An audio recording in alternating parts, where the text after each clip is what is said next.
mga phases ng buwan ay tumutukoy sa iba't ibang anyo ng buwan habang ito ay umiikot sa paligid ng Earth.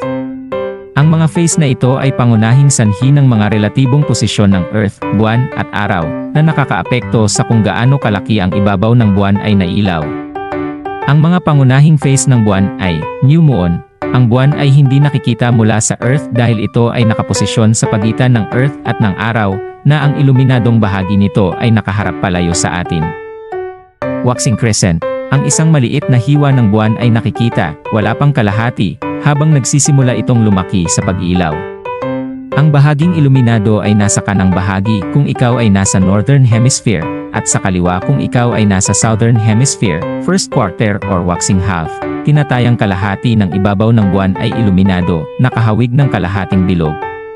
Ang kanang bahagi ay iluminado, at ang phase na ito ay makikita sa kalangitan ng gabi.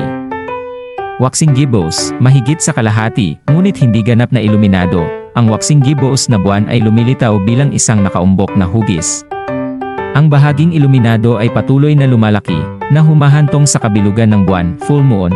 Ang buong mukha ng buwan ay nag-ilaw gaya ng nakikita mula sa Earth, dahil ang Earth ay nasa pagitan ng araw at ng buwan, na ang tatlong celestial body ay nakahanay sa isang tuwid na linya.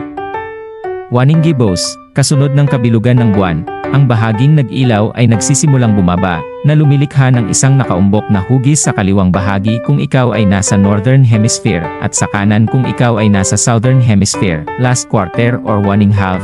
Ang kalahati ng ibabaw ng buwan ay iluminado, ngunit ang kaliwang bahagi ay nakikita na ngayon, habang unti-unting bumababa ang liwanag. At ang pangwalo ay waning crescent.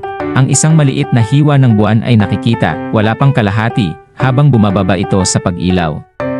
Ang bahaging iluminado ay nasa kaliwang bahagi kung ikaw ay nasa Northern Hemisphere, at sa kanan kung ikaw ay nasa Southern Hemisphere. Pagkatapos ng waning crescent phase, magsisimula muli ang cycle sa bagong buwan. Ang mga yugtong ito ay umuulit ng humigit kumulang tuwing 29.5 araw, na bumubuo ng isang buwang lunar. Kung nagustuhan nyo ang video, paki-subscribe naman po sa ating channel Ervin Ray TV para ma-encourage pa tayong gumawa ng makabuluhang mga videos. Maraming salamat and God bless you.